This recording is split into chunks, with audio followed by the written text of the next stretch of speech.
Good evening, everybody. I call to order this regular meeting of the Elk Grove Park District. Today is June 25th, 2020. Kathy, can I have a roll call, please? President O'Malley. Here. Commissioner Cook. Here. Commissioner Walls. Here. Commissioner Biedke. Here. Commissioner Sauter. Here. First order of business is to approve the June 11th Committee of the Whole minutes and the June 11th regular meeting minutes. Because of this COVID thing, I do need a roll call vote. Actually, I need a motion and a second to approve. So moved. Second. Roll call, please. Commissioner Cook. Yes. Commissioner Walls. Yes. Commissioner Biedke. Yes. Commissioner Sauter. Yes. President O'Malley. Yes. Any comments from the audience at this point? Anybody tracking if anybody's due to call in on our access PIN number? I think you can see it. There are none. Okay. Do any commissioners or staff have any correspondence to share? I just had one that I shared with Ben that I want to have a small conversation with. This came in today from a gentleman, but besides this gentleman, the correspondence that's been going on for the last couple of weeks has been pretty much what we're going to charge when our fitness center opens up again. So this gentleman was like, hey, all we can do is go to the health club and use the machines. No lockers, steam room, showers, no gymnasium. We shouldn't have to pay the full boat. Should be prorated. Then he talks about how much he paid and the credit isn't enough for him. And I'm getting that same kind of comment from a lot of other people. My best friend lives in Elk Grove who actually joined Planet Fitness, and he compares the two rates and he's like, you guys actually are the same right now with what you're not offering. So what is staff doing? And me representing the residents, if I wasn't a commissioner where I try to see balance as a resident, I would think it is kind of tough to charge full price. You're not giving me all the amenities that I'm paying for, so why are we charging the same price? So that's my question. So this gentleman sent it in. I can share the email with the other commissioners, but I'm assuming your own friends and family are probably thinking the same thing. I know a lot of people are thinking that. So I don't have a valid answer other than it may be short term. It might take a lot of energy to figure out the right price and refunds, credits. I don't know, but that's something I'm asking staff on. Has there been a legitimate look into reducing the prices until all our amenities are back? I'll take it. So Any and all, to be honest. I did get Bill's, Bill forwarded me the email, so I'd like an opportunity to discuss with Tiffany and Jeff, and I haven't done yet, and try to discuss what's fair. If, you know, it's hard to put a price on some of these amenities, but I think it's something we can come up with that's fair and reasonable for people. If it's something that the board wants to me to definitely look into, I think I have no problem with that. Well, and Yeah, I agree. It needs to be looked into. yeah, and that's the point is, you know what, yes, we can direct you, but we just need to be fair, and we just need to have that education process in place that if we're going to charge, we need to tell people that here's all the services we're going to give you, or here's what we're doing that other places aren't doing, and here's the sanitation that we're going to be doing, or the sanitizing and the cleaning. But if we're pulling amenities away, we also have to explain why we expect to charge them full rate. So what I will say, I mean, obviously these guidelines can change, and they may change as this phase 4 continues. So we may be able to open more things up, and meaning locker rooms and other types of amenities, the hot tub or whatever. But right now, it seems the best situation is to start slow, get people comfortable, because you know, the guidelines are kind of, you know, I think they're going to evolve a little bit. They're going to allow us to open things up more as we move forward. So nothing's written in stone. It's just we're trying to get people back and comfortable coming back and feel safe. And So where are we right now and what's been communicated to the members who have paid up full for a full year ahead? So if I joined in January and I just paid the full amount in January, what's being communicated as far as any refunds or what's going to happen, and or what communication, if anything, is different for those that are paying monthly, or we can just continue to bill monthly the same amount? And has any communication gone out with? Yep. What would can you kind of update us on? Sure. So early on, I sent out I was part of the email blast, and for people who pay in full, we're going to extend their membership for the times we are closed. So I think that officially is, do you know how many weeks it is? 12 weeks? Mid-March till. So whatever that period is, they would automatically be extended that length of time.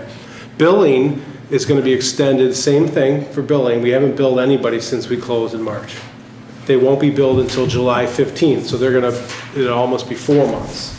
So that was communicated to them. So everyone seemed to be, that unless I'm not here, I haven't heard anyone say or balk at that. This is the first time I've heard someone say they're, about the amenities, that being a fair. Well, the billing is fair. There's no doubt about that. We Right. haven't billed anybody, we're not open, we're not expecting it. Right. But once we open, now, again, if I'm hearing it, I'm sure staff is gonna hear it. So, and then even if staff didn't hear it, again, our job is to make sure that we are offering a fair product at a fair price compared to what other park districts and, like the Recplex or all these gymnasiums are offering.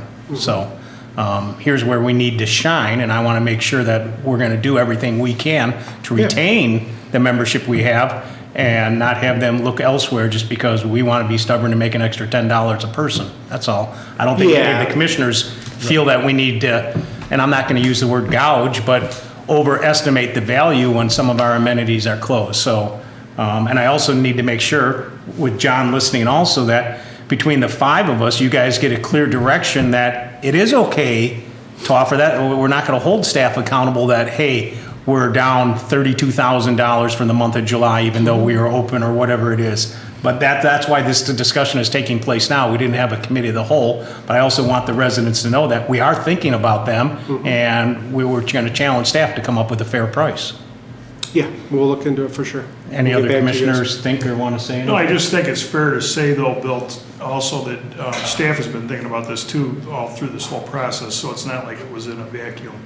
That we're the only ones defending the residents and the members. I think staff has been doing a good job of addressing that too, but this is a valid point. If they haven't been hearing complaints, but you have, and any of us, others, I haven't heard anything either. But I'm sure there are people out there that are thinking the same thing, that it's worth looking into. Yep. Well, I disagree just a little because I don't know if that's what staff has been talking about. Because Ben says he's got to talk to staff. If any staff wants to speak up right now and tell me that they've been thinking about it. I said thinking about it. Yeah. You can't think that there isn't a stone that hasn't been unturned in this. I think it's unfair. I'm just addressing the way you put that. It was like you're the only one that's thinking about this, and now No, it's the now time for residents. them to- I'm speaking for the residents. There's Right. residents speaking about it. Some of it'd be difficult to say because we didn't know exactly what the guidelines were gonna be. Right. Like in our capitals meeting, we talked about, Right. we had washers and dryers on the capitals list. Well, we're not gonna have towel service starting out, we don't know if we're ever gonna be able to offer that again. And that's an amenity that if we're not going to offer, would adjust the price as well, if we're gonna take things away. Consider, yeah, absolutely. So I think to discuss this, to have discussed this earlier than this would have been premature, not knowing what the guidelines were gonna be and what the restrictions are gonna be for the future going forward. So I agree that, we need to look at what the proper pricing is for what we're gonna be able to offer under these guidelines. And if I understand you correctly, and I just wanna make sure we clarify this out there. So July, what was the date that we're not billing? For billing, July 15th, we'll start billing again. Okay, so right now, they're not paying anything if they come back, and we should maybe even just move that back a little bit until we know exactly what we're gonna offer, Well, and it's- to be able to communicate that properly. That billing thing's it's an animal, so Brad worked with Tiffany and staff because it's a reoccurring thing, so it's, Brad felt like that was the best date to start it up again. Okay. Was started on July 15th, so it gives them an extra. Right, you got few 2 or 3 weeks. weeks before Right. we're actually billing, Yeah. so I just think from a time standpoint, my expectation would be that we be able to get something decided and communicated to Sure. those people so they can decide if they want to continue with our services or not, and not just start Yep. billing them. Yeah. Without not having a guideline as to what the charge is gonna be. Yeah, I mean, we'll have something turned around really quickly. So, President O'Malley, at the Capitals meeting, staff did talk about that there are some amenities like the wash machines with the towel service, but staff is brainstorming other ideas to come up with solutions because of fees and all that. And I don't want to say them because right now they're thoughts. And so, but they're working on it, as from what I understood at the Capitals meeting. Okay, well, my point is we're opening in 3 days, which is, I guess, my last question. why are we not opening tomorrow and why on Monday? Considering we had lead time that we were going to open up. Again, I get that same question. I don't know what the answer is, so I said I'll ask that question at the board meeting. So we did know when phase 4 was going to start, which was June 26th. Why did we not get a jump on, decide to open up on June 26th instead of June 29th? I don't think there's a real good reason, Bill. It's planning. I mean, you're bringing back staff. We don't know if people are coming back, so we had to do letters. We had to get a response. We had to bring them back. So it's ramping up these operations has taken us a while, and so we felt like giving us through the weekend would help. We still have to train the staff that come back to, because it's going to be different. There's a lot of guidelines we got to follow. There's a lot of cleaning, disinfecting. It's not going to be the same, and so we had to really spend enough time to make sure they're comfortable knowing what they have to do. They're not just going to be sitting at the desk. We're going to have 4 people. It's a person per, I think, 4,000 square feet. So we wanted to make sure we had enough time. And starting on a Monday, I think, starting on a Saturday might be a little bit difficult because we didn't know who was coming back right away. So we thought Monday we'd have, we just felt like that extra gave us the 48 hours, gave us a little extra time to get ready. That's pretty much 72 hours, because we could open tomorrow. Yeah. We legally could open. I guess that's my question, is that how much lead time did the Park District staff need? Again, we knew we were open up on June 26th, so whatever training you're talking about could have been done 3 days. If you'd planned on doing it 3 days before or a week before Monday, then do it a week or 3 days before the Friday. A lot of people are jumpy, so if we're going to, tout our customer service, I don't want people exploring, Planet Fitness for a guest pass or wherever else they plan on going. And there's other park districts that are opening up. So I guess I keep thinking my role is to ask the question so that you can educate me, educate the commissioners, educate the public. It's just a little bit frustrating. I think a lot of people have some pent up anger to exercise, and that's all. Yeah, and it was also, remember, we're bringing back part-time staff, so we wanted to be sure he wasn't going to move this date. And, it's planning, I'll keep saying it, planning's been an impossible task right now because these dates change, and if they don't change, the guidelines aren't there to follow up on what you're supposed to be, doing. So, staff has done a good job trying to stay on top of it, but it's been tough. These guidelines are not, I would call it, easily implementable because they're all new. How we have to clean the center, what we have to do to keep people safe and spaced. They want us to socially, physically, as staff, we have to go around and make sure people are not congregating. I mean, that's new. Normally at a fitness center, you let people congregate, it's a kind of a different environment. So there's things we had to educate the staff on, and we wanted to make sure before we brought part-time staff back that we can, and we wanted to make sure that they had enough time to make a decision if they wanted to come back. And then we had to go to the next tier. So it takes a little while for us to do that. So, that's the best answer. I don't know if you want to add anything to that, Tiffany?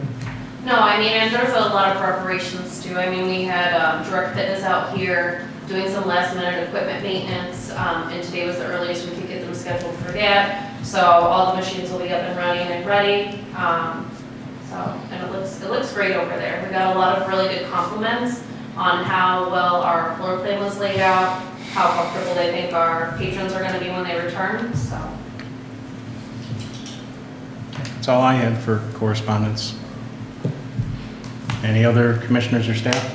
I just know marketing has sent out 3 reminders I got for the fitness center with guidelines. I thought that was great, educating everyone. So, Agreed, I got that too. You did not get that, Tom? I did get an email, I think I did get that, Okay. but I don't think you talked about the fees or pricing. I don't recall. No. In there, it talked about how it'd be deferred and how you wouldn't be billed. Well, right, I'm just saying it was a while ago. I don't know if everybody kept that. Was that That was within the last week. There was an email that went out yesterday regarding one that was sent to fitness members and one that was sent to aquatics that was very specific to memberships. And then this afternoon, there was another one that went out, which is one you might have received, Right. Commissioner Cook. And that was a little bit more general as far as more globally what we're opening as far as Park District goes. So it was sent to our general list. So. Okay, we're at recommendations for acceptance of an approval. Under 5A, I need a motion and a second to accept a bid proposal from C. Acitelli Heating and Piping Contractors Incorporated of Villa Park, Illinois, for the dehumidifiers replacement at the Pavilion Aquatics in the amount of $186,000. So moved. Second? Second. Any discussion from staff or commissioners? Any questions? Roll call, please. Commissioner Walls? Yes. Commissioner Bianchi? Yes. Commissioner Sauter? Yes. Commissioner Cook? Yes. President O'Malley? Yes.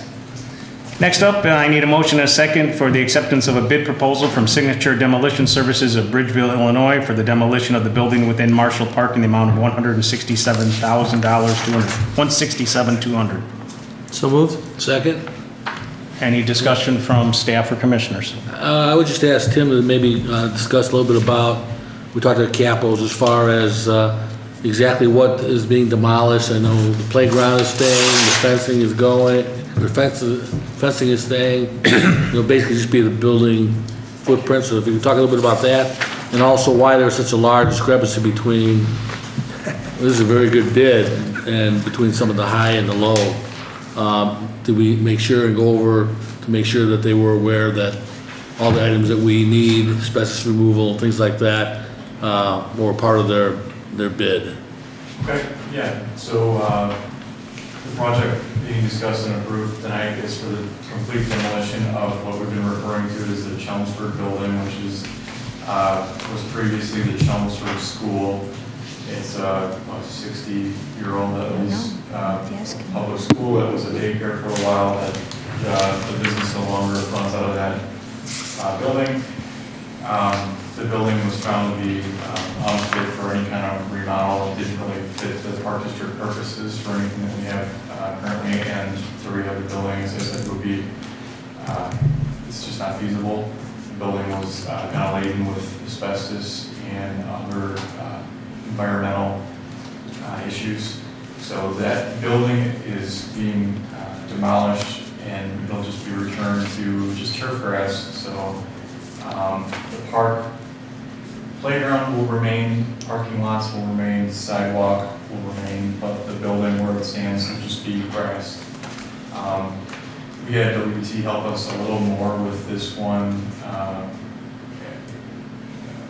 more than other capital projects, and they provided an analysis and checked references and helped us qualify these bids and make sure we were a qualified bidder. So we did very recently here for permitting that we were going to cap the electricity and sewer line, and the village is requiring us to take it all the way to the street, so there may be a small change order to that effect. But the bid is still, good as it stands. We just know that the scope will be a little bit more than anticipated, but it's, just moving in, like I said, that sewer line to the street rather than capping it at the parking lot. So. Could you also discuss a little bit about what communication, if any, has gone to the residents around there to advise them when this is taking place, and some of the precautions that are going to be taken so that there's not, like in Chicago, where there's a big dust cloud that went over the whole city. I know we're not destroying a high rise, but some of the safety precautions that they're going to take as far as, is there going to be like fencing of some type, where it prevents dust and dirt from blowing, and some of the things they're going to, for the residents? We haven't provided any information to residents until the proposal was accepted. We've got plenty of time to notify residents. Dust control is in the scope of the project, and there will be construction fence around the project, silt fence. Dust control will probably be done just with watering it down. Okay. And you'll be overseeing that as well? You'll be overseeing that project? Yeah, we'll be on site. Right, Yeah. okay. Any other questions? Okay, I have a motion and a second. Any roll call, please? Commissioner Bianchi? Yes. Commissioner Sauter? Yes. Commissioner Cook? Yes. Commissioner Walls? Yes. President O'Malley? Yes. Commissioner O'Malley, can we go back to 5A real quick? Yes, we can. Because I noticed something, on the agenda, it says we just approved 186,000. On the materials we were provided, it says 171,000. What's the gap? Well, let's make sure we got the right amount. Are we approving 186 or should we go back and approve 171? I think it's 171. Yeah. Yeah, it says 171.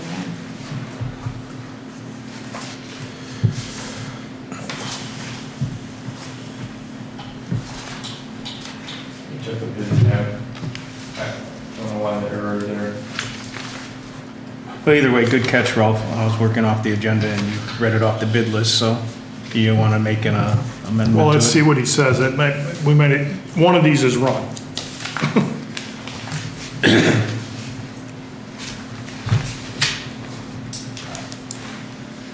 Do you have your- 99% sure if it's 167,200. I have the bid tab. I can No, get it. 171. No, you're 171. at 5A. I'm Go talking get about your bid 5A. for the visitor.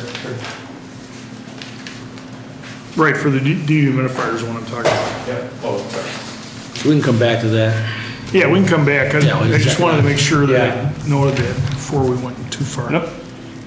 All right, we are at committee reports. Let's start off with capital projects. Commissioner Cook, please. Yes, we met as a committee and Bob and myself with staff on June 23rd to kind of go over the capitals that we had set up for 2020, to see how, we made some adjustments since this COVID thing and looked at the budget and the items and the timing of the projects that we've done so far to date and the ones that we have remaining, as well as looking for any type of savings, given that we know that we're gonna have some expenses involved with being shut down for several months this year. And are there savings that we can make? Are there projects that maybe can be pushed back or that we decide that we're not gonna do? So I just wanted, taking over the committee, I decided we should meet and talk those things over. So we went through the list of capitals that you guys all got a copy of, and just a couple items to highlight that I want to highlight. You'll see on your top page, front page at the bottom, we're talking about projected balance for December 31st, 2020, $302,393. 171. And that's basically, at this point, the savings that, going through the projects, if you look at all things we're putting on hold, the net savings is about $302,000. Updating that since our meeting, the two items that we're talking about at today's meeting, the Chelmsford property bid, there's additional savings from what our budget was of $183,000. And for the pack dehumidifier, a savings of $139,000. So there's another $322,000 that was budgeted for that we won't be spending at this point in 2020, which brings our total savings, the things we've identified, about $624,000. So we're going to continue to look at that. We talked about some of the other projects we have on there and whether we can move those projects up since we're not doing some of these other things that are on hold. The main one being at the Haddendorf, where we got the grant this year to put in the pathway over there. And some of that's been delayed because getting Tim, you can maybe just help with this as far as the permit letters to make sure that we're gonna get the grant money. We got approved for it, but there's certain certifications you need to actually get the grant money, and we don't wanna go forward with the project and then not be able to get the grant money because we didn't have something approved ahead of time. So, right now that's scheduled for August, correct? For the Haddendorf. So, trying to move that up and get that walk path done before winter time. We also talked about Thorgard. There's some questions as to it's an outdated old system. We've had some discussions. We're kind of putting Band-Aids on it to have it work. And staff is going to look at options on that again. I know they brought something to the board maybe 6 months ago with that was going to cost a couple $100,000 to try and update. We're going to look at that and also look at whether we can get other partners on that, since it's more of a village-wide warning system. whether we can get the village in and what systems they may have. There's also updated technology with everybody having iPhones and emergency warning, where you can get emergency warnings sent to your iPhone if you register. That might be an option, a low-cost option. So I asked staff to relook at that again, and to also look for some partnering with the village. And so we're gonna, more to come on that. Couple of the other items we talked about, if anybody has, I guess, an issue we want to discuss, we can. Items that were on this list as whole items that we talked about going ahead and moving forward on. The Haddendorf sign, which was $55,000. I believe it was just updating with a new sign, an LED sign, that I felt we should, the committee felt we should go ahead and move forward on that, along with the renovation. So at the same time we'd have the renovation done, it'd be nice to have the new sign come up as well, as long as we're doing work over there. Plus, once the senior center is back reopened, it'd be nice to have that done, and it's not that big of a ticket item. Also over there at the Haddendorf Center, poker tables that were approved, $36,000, $3,600. Take a zero off. We talked about going ahead and moving forward with that, so that once again, when they reopen, it'd be nice to have those things in place and get some of these things done while it's closed down. And then the other item was in the ADA budget, which is separate from the normal capitals, and that is the replacing the one bus with ADA compliant bus, and we suggest that we move forward on that, and also looking at fixing the ramp at the calf field and making that more ADA compliant. Right now, it's kind of steep. We've had complaints with the ramp that we have there is awful steep, so staff is going to look at alternatives for redoing that ramp there. Other than that, the other big ticket items that were on hold and that we are recommending stay on there is the dog park. There's some permitting things, and it's just going to take longer to get that put together than what we originally planned. Plus, it's a big ticket item, so we're recommending that stay on hold as to next year. But I think for the residents to know, it's coming. It's coming, yes. It's coming. Yes, we waited a long time, we want to do it right, and it's just that there's some engineering, because we're going to put a parking lot in there, permitting and things like that, that you just can't whip it up and put up 4 fences. It's going to be a nice park, and additionally, as they got into looking at the designs, the amount we budgeted is only about half, going to cover half the cost. So there's going to be some additional discussion on that. So we're going to keep the 210,000.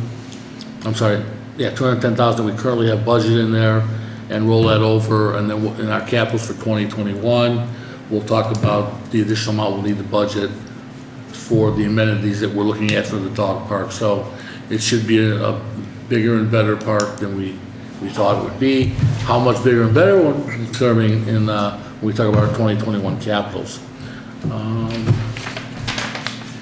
Everything else is up to date on the sheet that you have.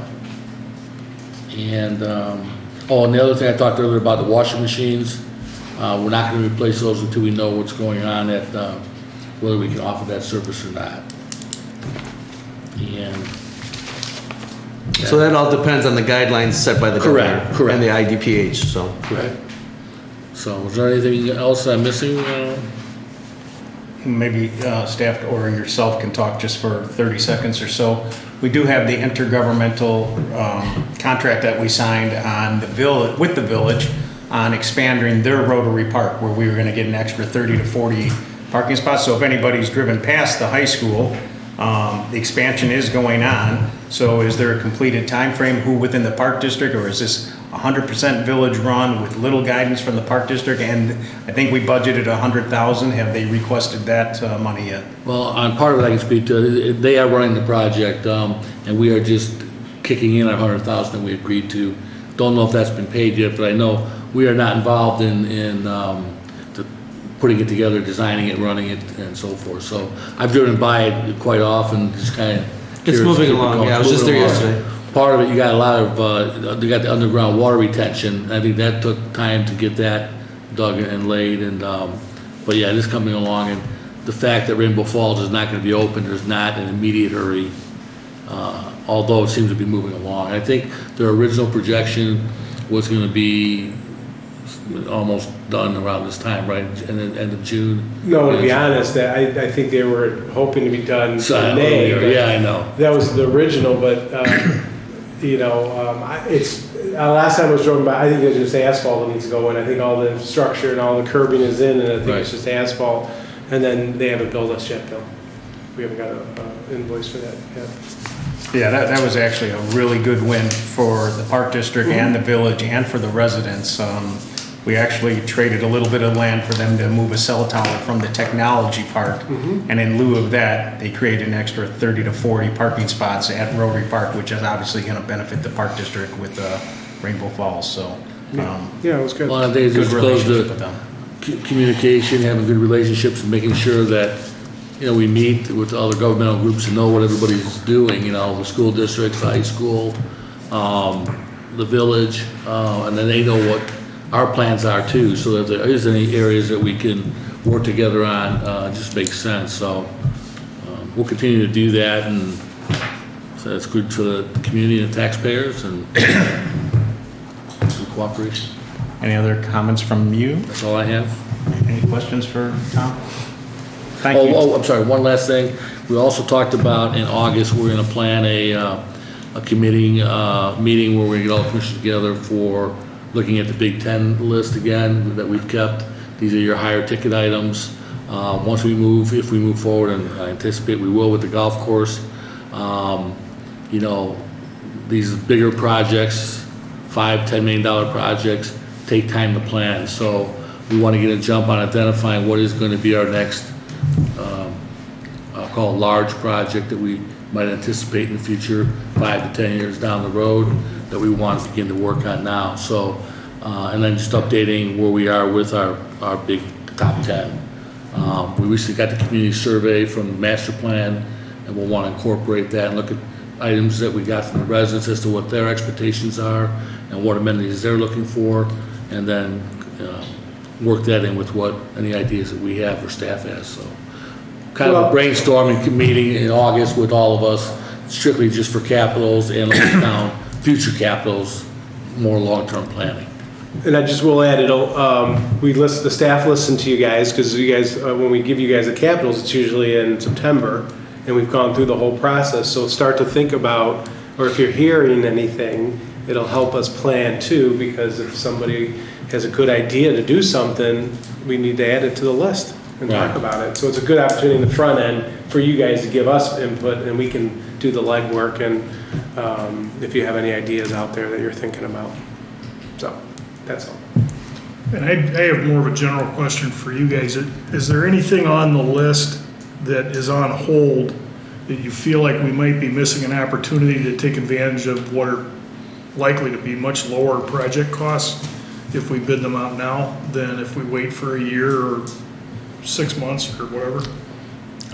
I don't think so. I don't know, Tim, if you can think of anything. No, I mean, the dog park would have been nice, but like we said, it's in the permitting and engineering, there's something we can do about that. Right, if there's things in, you know, or regulatory things that are in the way, that's one thing. I'm talking about, is there anything we're putting on hold that we have the money put aside for that we could actually maybe come in at, you know, 2/3 or half of the budgeted price on?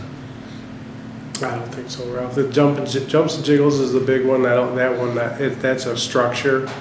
I don't think you would see, and then the 140 Lively roof would be the only other one, but I don't see. And then we're gonna find out real soon about the golf course, so. Right. And We the can li- talk about that again after, for sure. Well, on the Lively property, you know, we've had some discussion about, is that do we want to keep that building or move that facility? Do we need it and or move it, and not to put too much money into it if we are going to sell it? So that discussion is still being reviewed as to where we're going with that. So that's another reason. Yeah, you could probably save money bidding now in the environment we have now, but you don't necessarily want to do that if you're not going to keep it or Right. do something else. So yeah, that's the only other big one that could have been done maybe, but we want to wait because we're not sure. Yeah. Other alternatives that we might have with that building. Okay. All right, thank you, Tom. Yep.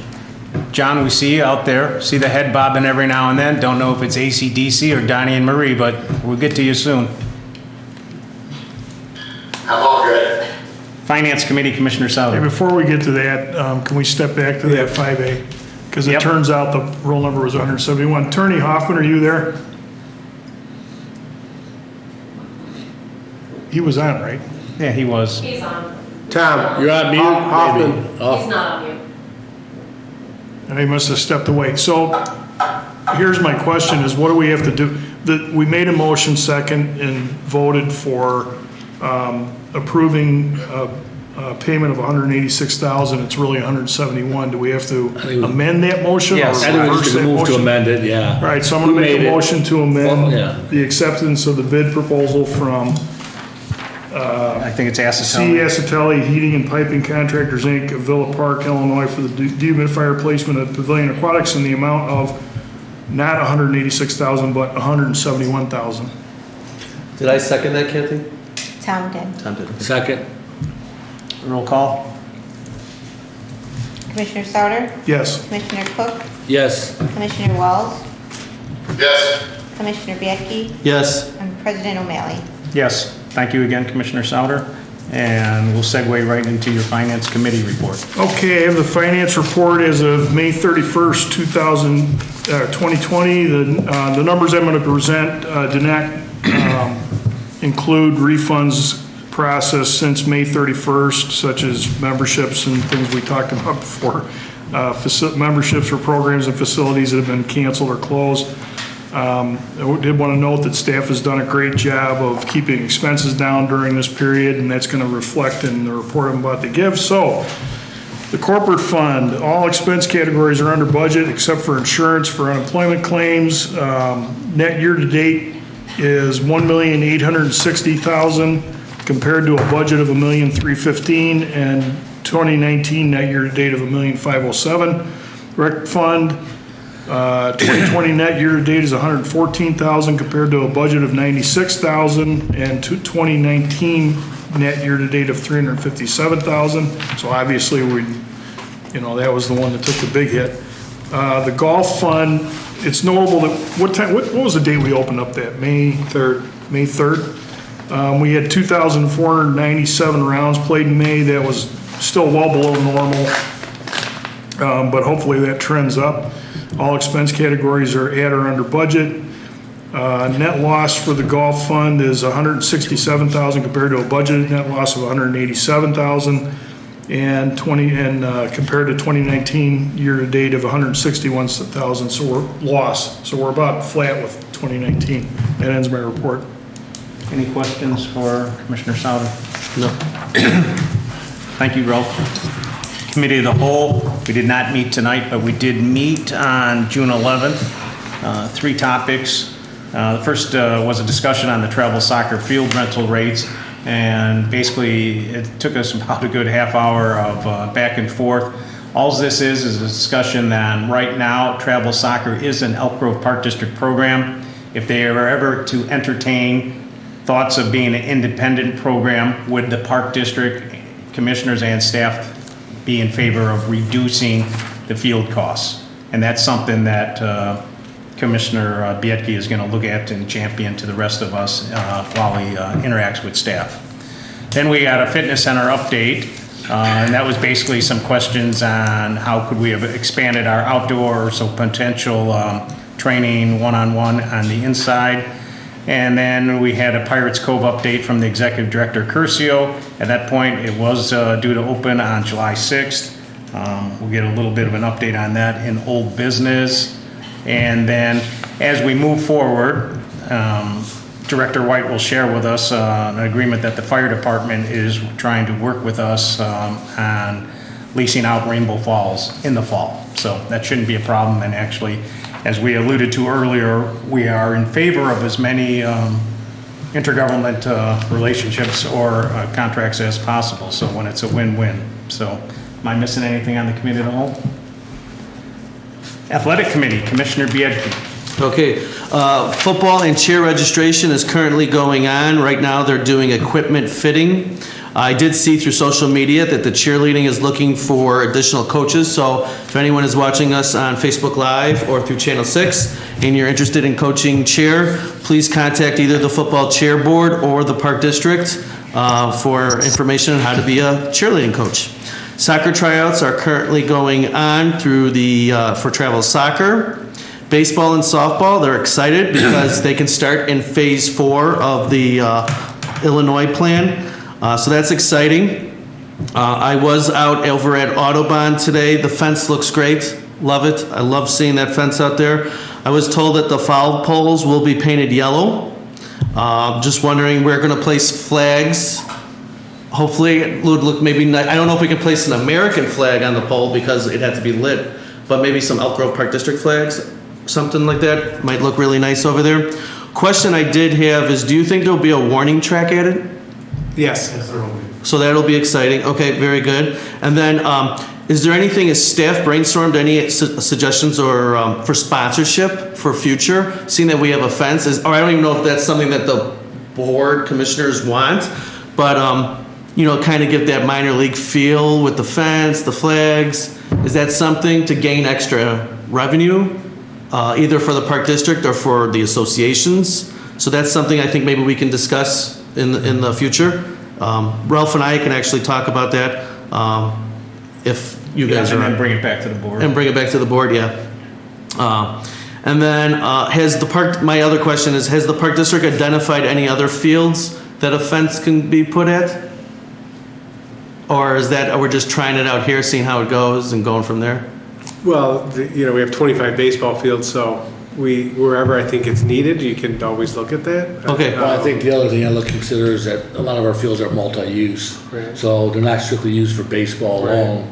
And I wouldn't want, it's okay if you have a premier field, or two, but I wouldn't want to put them on every ball. No, I'm not saying every ball field, but we pretty much in Elk Grove, we have identified, we have softball fields and we have baseball fields. Okay. Granted, a softball team could play in a baseball field and a baseball team could play, but Well, like, I'm typically. just talking like at Lively, that's used for soccer as well, and Right. other events that putting a fence up could be restrictive, so. Right, I was just Yeah, just we a can look question. at it. I mean, whatever the answer is, that's fine. And then regarding Marshall Park, I know we did discuss this. We are in need. We currently have, and correct me if I'm wrong, we have 3 90-foot fields, or do we have 4? 4. We have 4. We have 4 90-foot fields. The only thing is, 2 of those fields are at Lions Park when there's events going on in that area. So just for the commissioners to think about as we're trying to redevelop Marshall Park, what that's going to look like, maybe it would be nice if we can get another 90-foot field somewhere in our town that events aren't held at, so that there's that capabilities that we have within our town.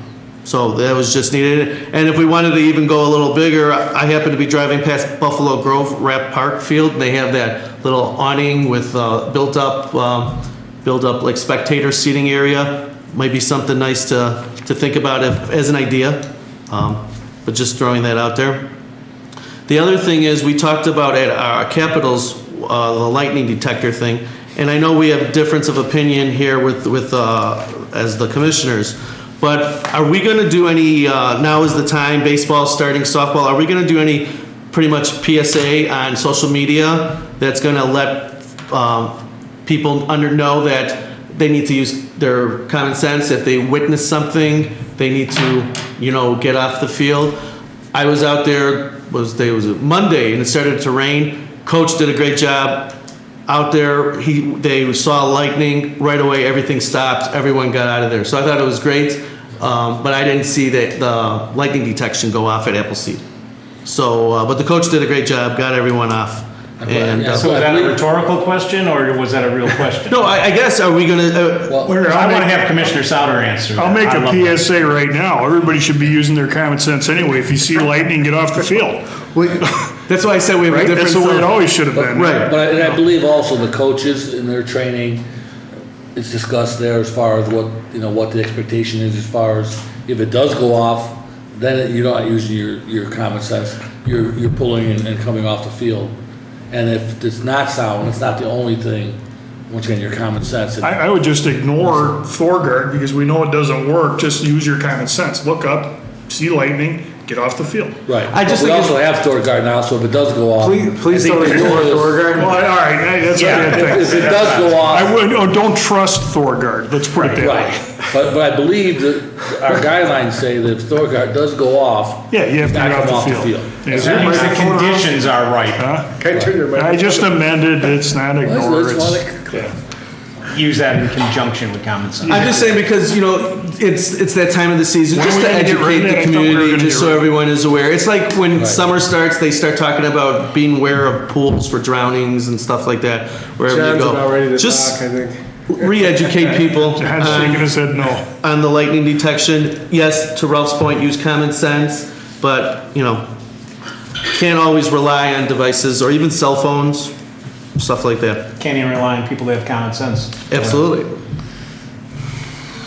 Okay, then the athletic committee, which is myself and Ralph, we're going to take a look at appreciation that we've been discussing about. So we're going to take the lead on that, and we're going to come up with a plan. Hopefully, we can compromise, and we're going to come back to the board and staff with a recommendation that we feel is appropriate. And also, we're also going to take a look at if in one of our athletics, I don't want to call them associations, what are they, Ben? So I say Programs. Programs. One of our, thank you, Ralph. If one of our athletic programs is intending to leave the park district, what the fee will be charged for use of a field or for use of a gym, a court, whatever it may be. So the athletic committee is going to take the lead, discuss, come up with hopefully a recommendation to the park board and to the staff on that.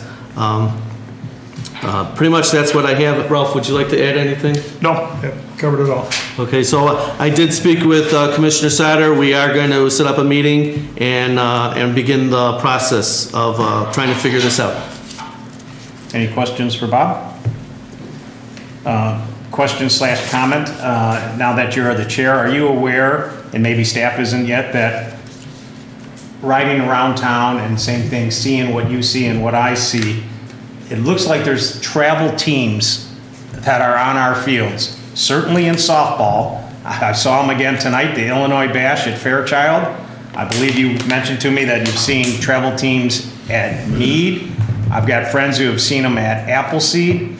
So either we've got to find out who's, I believe they wouldn't have permits, and they're certainly not renting it, but certainly somebody's being ballsy enough to go ahead and hire umpires and set things up.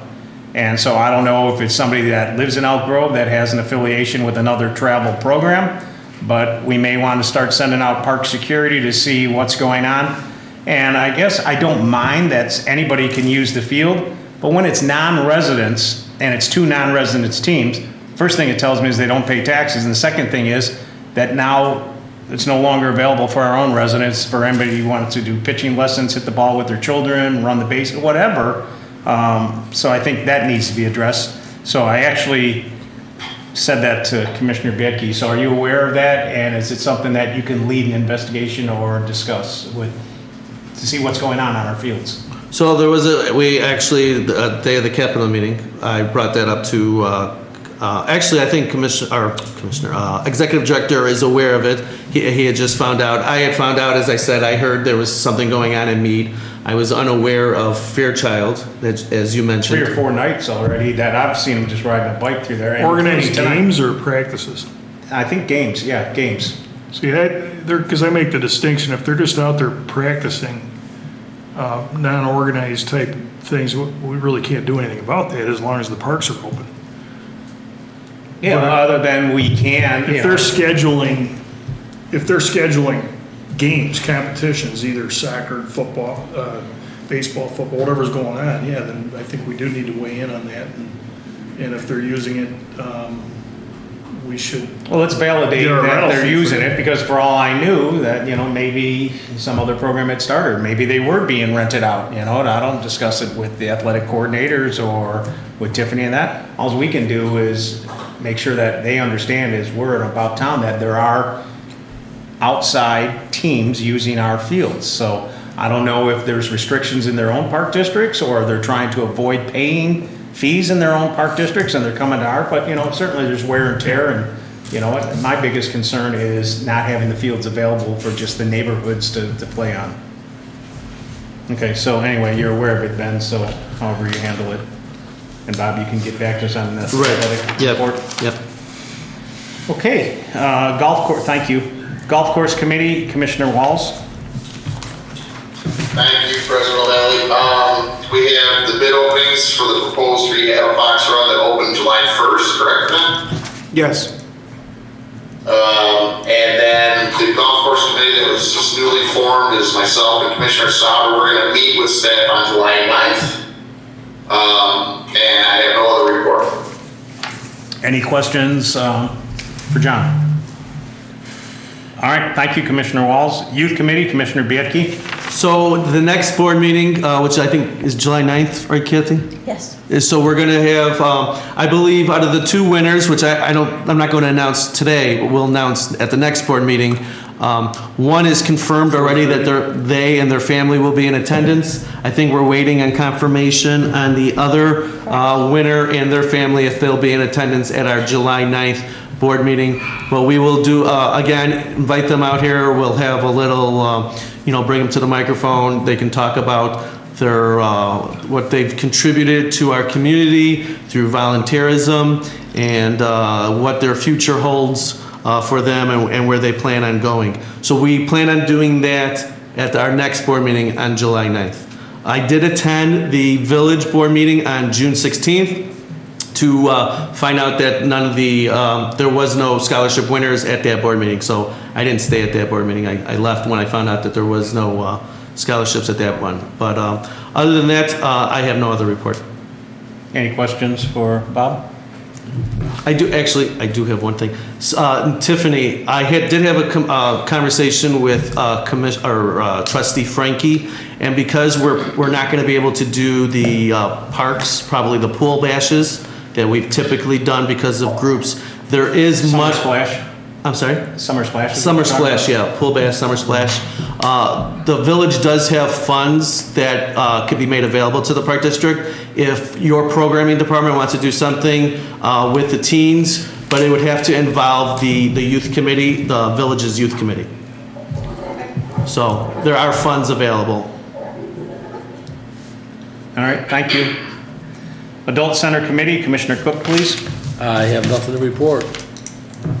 Any questions for Tom? Thank you, Tom. Old business, do any commissioners or staff have any old business to discuss? I just would like an update on Pirates Cove.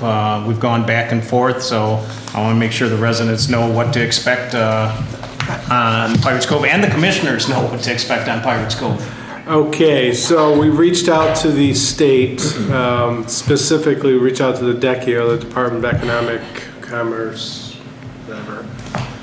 They have never gotten back to us. The state inspectors got back to us. They are going to come out next week, inspect the rides. There is talk, and this is, again, planning is an impossible task right now. There is possible talk for amusement parks to be able to open, but the governor has not come out and said when or what the guidelines will be. So we're going to plan like we're going to open, but we have to wait until we hear from what the governor says. So that's the most information I have. I don't know if you have any more. Well, does our charter act like we're an amusement park? Yes, because the Pirates Cove, yeah. Yeah, because we have to get the rides inspected. Okay. So we're treated as an amusement park. Yeah. Now, all of our amenities in there, like the pirate playground, no, but we're not going to open and charge people to use a playground. So we want to be able to open it and let them use the train and the schooner and the carousel and the boats and all that. I don't know what kind of restrictions they're going to have. Again, I also heard, was this from you or Jeff told me IAPA, which is the International Amusement Association, is meeting with Springfield right now to discuss when the governor thinks he can open, or when he thinks he's going to let amusement parks open. Obviously, it affects the big ones like Six Flags, Sands Village, stuff like that. So See, why I challenged you on a couple of emails that you were regarding this provision 4 or phase 4 opening, and you sent out the guidelines specifically for some recreational outdoor amusement, is the sentence that I think scared off either a lot of park districts or potentially us, was that should not open. But then they go ahead and they actually list the guidelines that you talk about, what restrictions. They're talking about making sure that, things will be sanitized, and there's only so many people, less than 50 in there, and social distancing will take place. And, our personnel will have the right PPE. So it's almost like they're passing the buck, and I want to say that's what Trump's doing to the states, but at the same time, it looks like Pritzker wants to leave it up to the individual park district. It's like if we open, I don't see us being penalized, and if we're closed, that's a decision we make. So what I'm trying to do is get a consensus between staff and the commissioners. Do we want to be open or do we want to be closed? And I think we want to be open, so that should be the challenge, or at least that's the feel I get from staff. Certainly, I think the residents want to be open because common sense will dictate their decision if they would like to come there. If they do not want to visit Pirates Cove, nobody is forcing them to, but it's very frustrating because they leave very vague language and they challenge us to come up with a decision. So if we were to have passed this amusement inspection, I'm assuming then that's one more form of government that's saying go ahead and go. Yeah, go ahead. Tim has been dealing with that. So I agree that what I've heard today from the Department of Labor was pretty much absolutely contradictory to what the guidelines were saying, if you read it as a lay person. But, it's all speculation, but if we do hear more on restrictions and guidelines, there'll be a point of diminishing returns or a point of it doesn't make sense, which would be obviously a decision that everybody will be involved in. But some of the restrictions are you have 20% capacity, or you have to have so many staff for that area so late in the season. That's just something to consider, that these restrictions might be prohibitive. Yeah, if there's new restrictions, but I guess what I'm saying, what Ben sent to us, were the restrictions that are out there right now, and those restrictions don't look daunting. It looks like common sense. And then you get into this same debate, and everybody's got our own, personal beliefs on what's going on. But at the same time, how do you open up a fitness center where there's actually sweating and it's indoor, and you open up an indoor pool and then an outdoor event with a demographic that is less susceptible to this coronavirus is a no. And that's why I think we're getting mixed messages. And it's up to certain governments or branches of government, in which we are, is sometimes to take the lead and say, this is what we're doing, until somebody says not to do it, as long as we are safe and respecting, the integrity of the general public. That's all.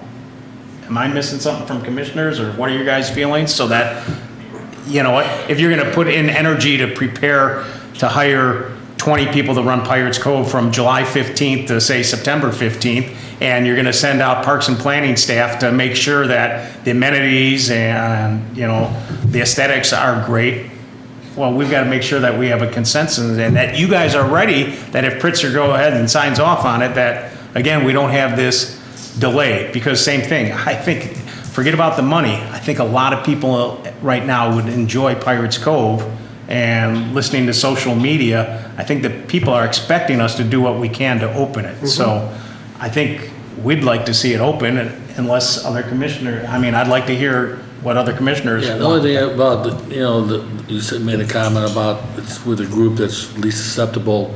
That's good for the kids, but they're not going there by themselves. They're going with parents and grandparents, and those are the people that you're trying to protect that, are more susceptible. So I don't think that helps. It's still going to expose those people. But the other side of the coin is that they're making that decision to go there. You know what I mean? So I guess it's easier if you tell your kids it's closed, we can't go, than if it's open, but I don't want to go because I'm worried about getting infected. But it's not just little kids going to be there. It's going to be adults and grandparents. And do we feel safe that we can provide an environment that's going to be safe for them and safe for our staff? So I guess that would be my feeling, is if we feel we can do that, then I'm all for opening things, just like everybody else. You want to get things rolling back to normal. We just got to make sure we're taking the right precautions, that's all. Bob or Ralph? Yeah, I mean, I agree with the sentiment that we should be pushing to open things safely as fast as we can, but the key word being safely. And it sounds like from everything I've heard from staff that all of those measures are being accounted for, and then it's left up to the grandparents and the parents that are bringing those kids to say, I don't feel comfortable doing this, or I do feel comfortable doing this. And I'll not get on my soapbox about the rest of my feelings about this issue. You're welcome. I mean, I agree with what everyone said. I mean, just if we can get it open safely, then. Yeah. John? Yeah, I mean, I agree with you, Bill. It's extremely confusing. I mean, it's by design what the Illinois State's giving us. I have the same concern with Tom is, I think if you look at the demographic, it is small kids, but who's bringing them there, and that's the older people. I guess my last thought is when we finally do make a decision, if we're only going to be open for, let's say, 4 to 6 weeks, maybe 8 weeks, I really think we should look at, is the effort worth it to have something open and then shut down in less than 2 months? Well, to that point, is there, you said it, you kind of said what he just said, that at some point there's a point of diminishing returns. Do we know what that is? I mean, is it? So the word on the street is that we're gonna get some more details in the next week. Right. That's what they're. Well, I'm not talking about the guidelines. I mean, if we can't open until August, is that what you're talking about, or is it? I'm talking. Staffing. Personal, my opinion would be like if the guidelines say you can only have so many people in here at a time, you gotta go jump through all these extra hoops, and you can only have, let's say, hypothetically 20-25% of the capacity, that's where it's gonna weigh on whether or not. But do you think 20 to 25% is enough to warrant opening the facility up? Or if they say you gotta have so many employees, it's just affecting every ride after every person is on it, and all this prohibitive stuff, then. Well, it's not prohibitive, it's a hurdle, it's not prohibitive, it's a hurdle. And so I think we should move to, people are busting at the seams right now. I'm watching people walk around our neighborhoods, and you could just tell that, they're walking on the sidewalk now for the last 3 months, they ain't doing it. Right. If we have an opportunity to safely open up our facilities that we have here that, that quite frankly, the taxpayer money funded the building of, that we should do whatever we can to do that safely. And I think a lot of the costs already we've already paid to maintain it. We're having the inspectors come out already, so the park is already set and ready to go. And just a matter, you probably have to, staffing would be the biggest thing. You may have to have more staffing than we would previously, which doesn't make it cost effective. I don't think it's a big money loser if you have to have some additional staff anyway. So, yeah, I'm in favor of, as long as we can open it safely, even if it's only for a couple of months, let's get it open. You never know how long, maybe you can go longer too, in the season too, so. Well, the reason you don't stay open, you go to weekends starting in August or mid-August because the kids go back to school, which that's being pushed hard now. Kids are going to go back to school. So we're, like I said the last email I sent to Bill, and I were going back. The plan is to try to open. Yeah. I just, it's tough because he hasn't, listed amusement parks or even playgrounds for that matter. But I'm assuming it's okay to playgrounds, outdoor recreation, get people doing things that are not walking on sidewalks and, in their house making circles in their carpet. I think it's important for us to open up our stuff for people to use. It's been a long couple, months for people. So. Well, it's also important for the residents to hear this discussion because we can't put it in the Daily Herald and it's not going to all fit on social media. So at some point, the resident have to know that we are pushing to get Pirates Cove opening, but we can only go so far underneath the state guidelines and Pritzker's directive. So, okay. That was the only topic I had under old business. Do any other commissioners or staff want to discuss old business, not having a committee of the whole tonight? Hearing none. Any new business to discuss? Yes, so I happen to be driving down Arlington Heights Road and by the old township, Elk Grove Township office, and I see the old Safety Town, and it's not being maintained. They're not there anymore. And I was wondering if it would be possible if we could look into either them, if they don't want the safety tower anymore, if they would be willing to give it to the park, or if the park district would be, maybe if it would be worth to buy it, and then put it at one of our parks to use to help educate student or individuals, young individuals, about bicycle safety. So I was just, if you guys were interested in pursuing that. Well, I guess my only comment would be, yeah, I guess I'd be interested, but you know what, I'll defer to the professionals. I mean, you've got Parks and Planning and Recreation and Leisure Services and, you know, Ben, that let them identify a need. Now, if they're saying absolutely not, certainly as individuals, along with the community, we can come up with a potential need, but then there's gonna be that win-lose situation. Are they gonna charge us $100,000? What is it, you know, to take it, and where do we put it, and how's it fit in, and who supervises it? Is it gonna be a fenced-in location? So I'm not saying no. I would be interested in gathering more information or directing staff to get more information. Certainly start a dialogue with Elk Grove Township, which is Mike Sweeney, the supervisor, so. So Bill, are you sure that the township still owns that? I don't think they do. That's why I say I don't know. Yeah, I think it was sold, yeah. It's a private developer. I can't imagine anybody. Well, again, I think the point though is that if they're just gonna come and plow it down and they have no need for it, if we explore, you know, the option of. they may just donate it to us. Right, you gotta be willing to donate, and that's the way I would approach it originally. would answer Be willing to donate it. Yeah, we'll We can look at store that. the stuff at Lively until Capital can look at. Lively's busted at the seams. Where would we put this and so forth? We But can't there get are- rid of Lively. There are some neat things over there that you would I think hate it's to just just destroy. It's an Elk Grove tradition, and you know, let's keep it. Let's keep it going. And we have all these parks that we're trying to identify. What can we do at this park? What can we add at this park? Here's something that we can add. And bicycle safety, more people are biking and. Now kids more are than ever. biking, so I think it's a good idea if it's not, you know, to at least explore it. And rather than have it just demolished and thrown away, let's see if there's a possibility of getting it, so. Do we, in my mind, we have at least 3 commissioners that want to direct staff to go ahead and get 4. John, would you be 5? You're good? I would say find out who owns it first and then see if there's any interest in donation. I would not pay very much money for that. It's out of the way, it's hard to get in and out, and it's just like a really weird pie-shaped lot. No, But we wouldn't use it there. John, we wouldn't keep If it the there. Stafford commissioners came up with a qualified need, then I'd be for it, but I don't know who owns it, and I don't know what they'd be asking, that's my first question. No, I guess the thought is we would not keep it there. So regarding that lot and where it's at the bottom, yeah. We would just take move the it to a different amenities. location. We'd take the amenities and the assets and move it to one of our own parks. Yeah, I mean, you can investigate it, but those amenities were there when I was 8. And Bob's right, the building is in total disrepair, so I'd be shocked if the amenities weren't either, but it's something to look at if you want to. All right. I'm bad at math, so that's at least 4.5 out of 5 commissioners that say go ahead and We got it. move on. Explore the issue. I think that you got. Yeah. All right, any other new business? Hearing none, we're at payment of the bills.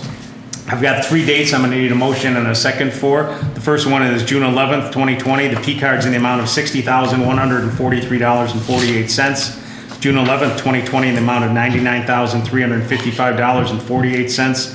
And June 18th, 2020, in the amount of $104,625.46. So moved.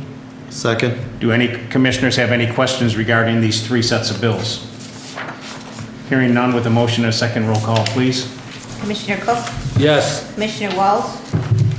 Yes, Commissioner Bianchi? Yes. Commissioner Sauter? Yes. President O'Malley? Yes. Our next meeting date is going to be July 9th, 2020 at 7 o'clock p.m. right here. We'll probably give access for a virtual meeting for any residents or non-residents that would like to join that way. At this point, I need an adjournment for tonight's meeting. So moved. Second. Roll call, please. Commissioner Wells? yes. Commissioner Bianchi? Yes. Commissioner Sauter? Yes. Commissioner Cook? Yes. President O'Malley. This meeting is now adjourned. Yes.